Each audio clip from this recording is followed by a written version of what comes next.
Hello, everyone. Welcome to the West is Best podcast.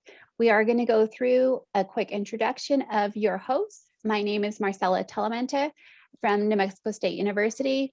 I am an Extension 4-H educator for Bariba County, and I've had the opportunity to serve New Mexico Cooperative Extension for the last 12 years. My role within the association is our Western Regional Director, overseeing the communications. My name is Megan Brittingham. I'm with University of Wyoming Extension in Goshen County, where I have been the 4-H educator for 12 years. I am the Regional Director for the West. My name is Alan Taggart. I'm with University of Idaho Extension. I'm a 4-H Extension Educator Assistant Professor in Ada County, which is Boise, Idaho. I have been in Extension for 7 years, and I am currently serving as the president of the Idaho Association of Extension 4-H Professionals, and I'm currently serving as the past chair of the Urban Programming Working Group with NAE4-HYDP.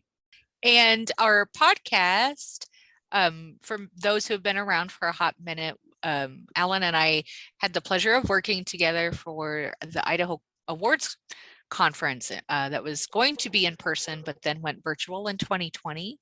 And as Alan and I whistled while we worked on that project over the months together, this was really one of his ideas. So Alan, would you tell us more about that, and if we're meeting your dream?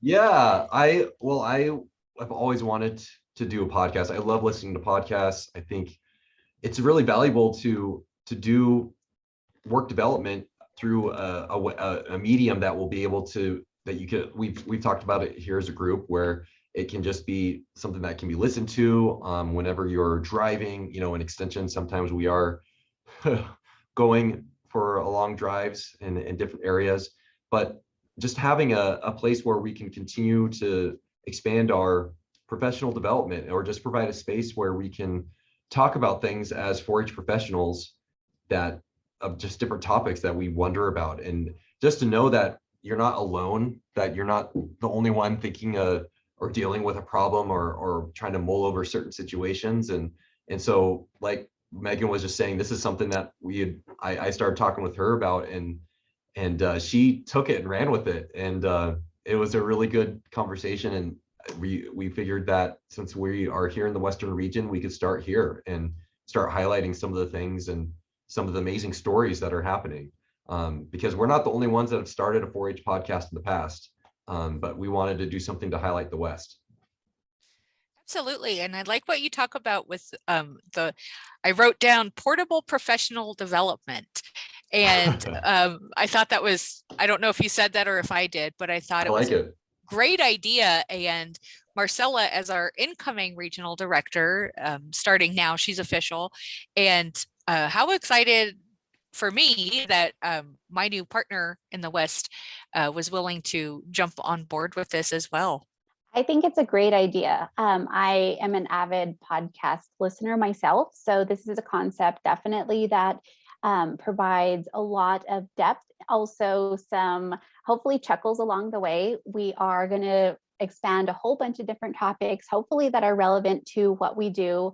A lot of our perspective, because we're extension professionals ourselves, come from that, but also looking at different perspectives, that how we can continue to support our colleagues in addition to setting ourselves up for success long-term. Absolutely. And there's so much value in just knowing what other people are up to and knowing what possibilities there are out there.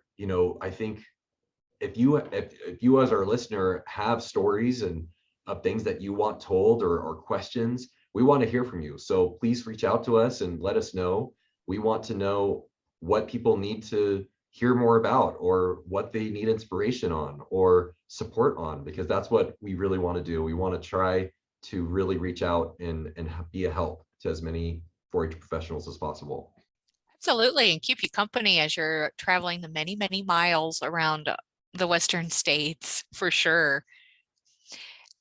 So then, Alan, we're going to phase into a new game that we just invented called 3 Questions. So Alan will ask the first question. Excellent. So I have a question for all of you, and after you take a turn, I will answer it myself. Is how did you get involved with 4-H? What's your earliest memory of 4-H? And Marcella, we'll go with you first. Okay, so earliest part of 4-H, I am a product of 4-H, so I was in 4-H as a kiddo. Thinking back, I remember attending a 4-H meeting with my brothers, and it was one of those opportunities that I had to do a public speaking presentation. And for whatever reason, maybe it was the anxiety and the emotion and just being so nervous going into this meeting as like this 9-year-old kid. Those memories, I think, have really provided me with the foundation of cool, awesome, but at the same time, it's okay to be scared in the moment and push through it. So that's my thinking back of earliest 4-H memory. That's how I got involved. So it was my brothers, me being the youngest child. I kind of was like the little sister that got pulled into what my brothers wanted to do. So That's awesome. I love it. That 4-H is about family so many times. So totally love that. Megan, how about you? How did you get involved with 4-H or your Oh, earliest memory? oh, I have to tell you, so here's where I'm at a disadvantage. This 4-H is actually my family business. So I am second generation 4-H professional, third generation 4-H member from the state of Ohio. My Wow. mom is currently still an active 4-H educator there in Ohio. So I grew up in 4-H, much like you, Marcella, from the time I was born. I remember one of my earliest memories was coming up. I was in school and someone asked me if I could go to a slumber party or something. I mean, little, first grade, second grade. And I said, I can't because we have livestock committee meeting or something, like some 4-H related meeting. And this, as a kid, I knew what a meeting was because, I had grown up in the system. And I remember this kid looked at me and said, "What's a meeting?" And I realized that that kid and I were not the same. Like we were not the same kid. So absolutely 4-H is a big part of my family. And certainly as a professional, it's a big part of my family too. And as a kid. So I always feel like I'm at a disadvantage with that question, but I appreciate that I get to share that with everybody. Alan, what about That's you? Well, thank you for asking. So my earliest memory, so I just full disclosure, I grew up doing Boy Scouts. I am an Eagle Scout. And while I was in college, I was halfway through my bachelor's. I was actually a Cub Master for a Cub Scout group and was good friends with one of the leaders there. And she was also a 4-H leader. She was actually a teacher at an elementary school. She was a PE teacher. And she invited me once to come be a volunteer with her 4-H club. And I told her, I said, I don't know anything about animals because I thought 4-H and FFA was just strictly animals and that was it. And she said, no, you're teaching healthy living and you're teaching the kids an introduction to sports. And I said, oh, I could totally do that. And so I started volunteering and I fell in love with 4-H and to the extent how big it was. And so from there, got a part-time job at the extension office there in Utah County, Utah. And from there, launched into going to grad school to do research for 4-H and then got a job here in Boise. So I've enjoyed being a part of this and love the program and the focus of 4-H. So that's my story. So I'm a newcomer. I hope to be one of those 4-H families passing down from generation to generation and get more first generation 4-H families involved. Absolutely. Absolutely. Who are you passing to, Alan? Okay. Marcella's up. Yes, Marcella, you are up. all right, so not so serious within topics, but as far as our entertainment and out and about, any educator, in addition to 4-H educators, have a sense of humor. So within that, my question relates to what movie do you quote too much, or what what do you draw your humor from? So within keeping that open-ended, so you can Nice. have a movie, or what's your sense of humor within those aspects? Megan, you go first. So the movie I quote too much is Mean Girls. Okay, I have to ask, what's your go-to quotes? Can you say it for us? Way to go, Glenn Coco. And you go, Glenn Coco. We also like have to identify what color we're wearing on which day right? That's awesome. And what's the other one? Like, get in, losers, we're going shopping, but then we'll replace shopping with whatever we're about to go do. So get in, losers, we're going to go do a podcast, or it's like so much. Or fetch. I'm still trying to make that a thing. That's awesome. What about you, Alan? I've thought a lot about this. My go-to that I quote a lot is Bill and Ted's Excellent Adventure. I say excellent a lot. And I don't think they say right on, but I say right on a lot. And I also quote Monty Python's The Holy Grail, where it's, I'm not dead yet. So that's kind of like some of my the ones that are go-tos for me. None of that was Back to the Future, which I thought was your favorite movie. Oh yes, it is my favorite movie. So, and I need to get some more Doc Brown, great Scott. Maybe I need to add more of that to my dialogue. Yes. My vocabulary. I think we need that. Yeah. I could do that. I'll work on that. Those are hilarious. So within my office, when there are high stakes, stress, you need that comic break. My secretary and I, our go-to movie is Nacho Libre. Like, you will hear us quote almost verbatim from mid-movie to the end.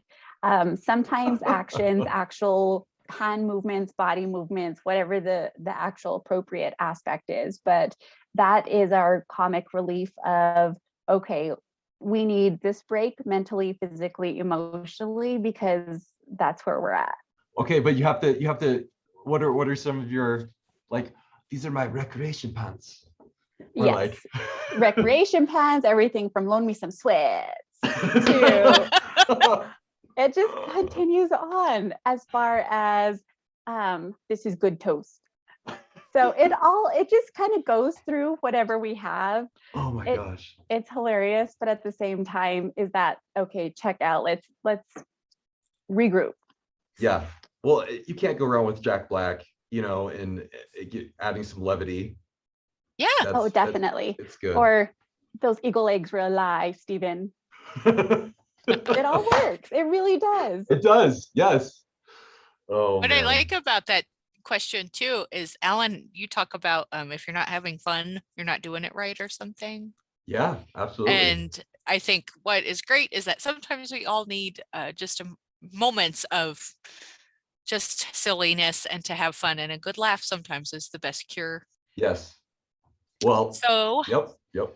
My question that I get to ask is, Marcella, what is your favorite podcast? So right now, I am listening to Aubrey Marcus. Just finished his audiobook, really talking about owning your day. So that's kind of what he's looking at, everything from setting one day of your year that you own, from making breakfast, lunch for the next day. You wake up, have your little routine, getting through things.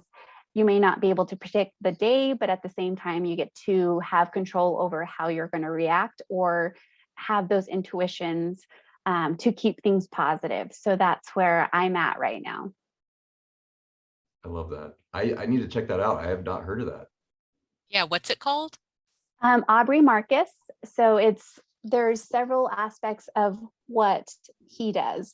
One of his more mainstreams related to that is going to be the On It. So if you've heard about like the On It supplements, there's various athletic routines, things as far as a group that you can do. He's on Facebook. really just talking about owning your life, whether it's work, learning, eating, training, playing, sleep, all those various aspects of how you can take control within those small aspects that really allow you to be in control of your life within planning ahead, doing that vigilant aspect.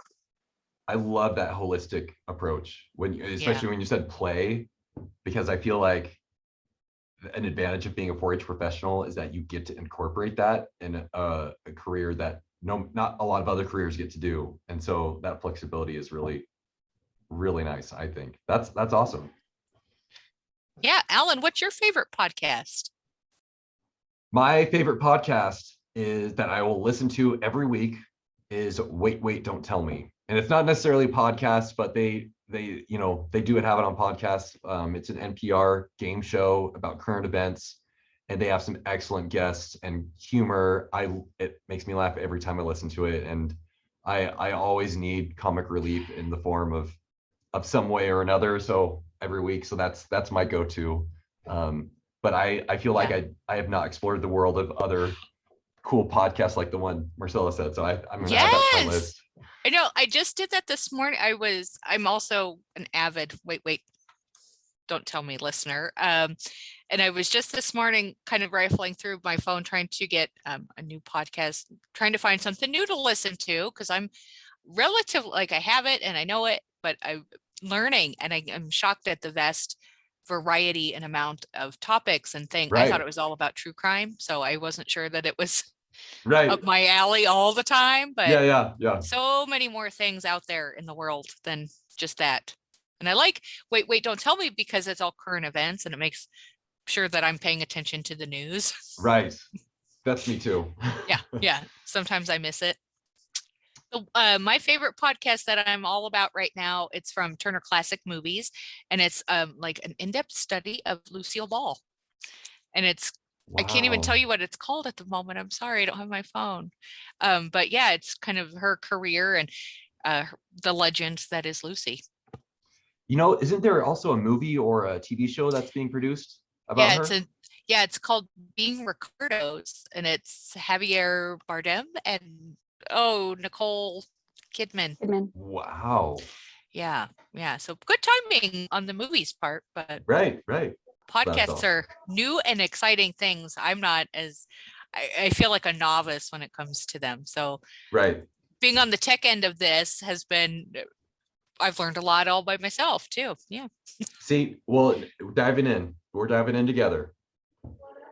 That's right. I'm super excited to be part of this team. I think we have a lineup of some really great topics.